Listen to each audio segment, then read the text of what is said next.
Syria में राष्ट्रपति बशर अल असद के 24 साल के शासन का अंत हो गया। रविवार को तड़के विद्रोहियों ने राजधानी दमिश्क पर कब्जा कर लिया है।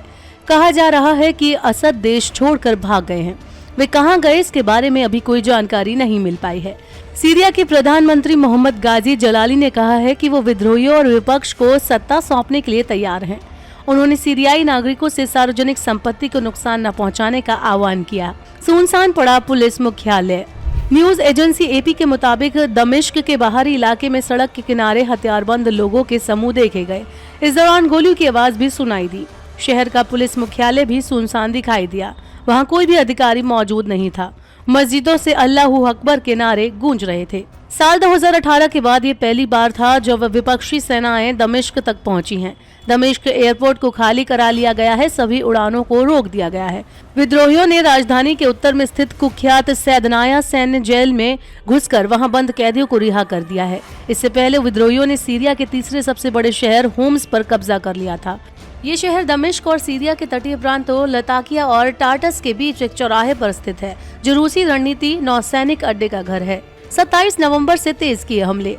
विद्रोहियों ने 27 नवंबर से तेज हमले करने शुरू किए थे। उन्होंने पहले अलेप्पो और फिर हामा शहरों के साथ दक्षिण के बड़े हिस्से पर कब्जा कर लिया था।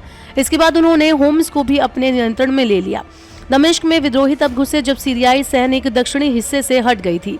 इससे कई प्रांतीय राजधानियों समेत अधिक क्षेत्र विपक्षी लड़ाकों के नियंत्रण में आ गए।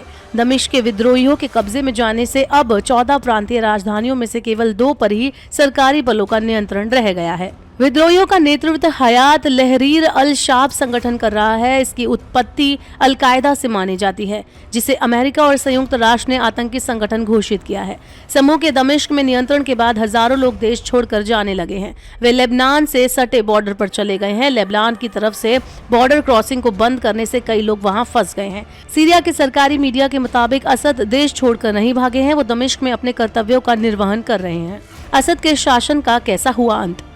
असद को इस बार अपने सहयोगियों हिजबुल्लाह, रूस, ईरान और अमेरिका से कोई सहायता नहीं मिली। रूस यूक्रेन के साथ जंग में बिजी है। हिजबुल्लाह भी इजराइल के साथ जंग में बिजी है। एक समय उसने हजारों लड़ाकों को असद की सेना को मजबूत करने के लिए भेजा था। ईरान भी इजराइल के साथ जंग से कमजोर पड़ गया है। अमेरिका ने भी साफ कह दिया है कि उसका सीरिया में दखल देने का कोई इरादा नहीं है। यही वजह है कि असद के परिवार के 50 साल के शासन का अंत हो गया। हयात तहरीर अल शाम उत्तरी पश्चिमी सीरिया के अधिकांश हिस्से पर नियंत्रण रखता है। उसने 2017 में मुक्ति सेना की स्थापना की। उसके नेता अबू मोहम्मद अल गोलानी ने समूह की छवि को फिर से बनाने की कोशिश की। उन्होंने बहुलवाद और धार्मिक सहिष्णुता को अपनाने की कसम खाई।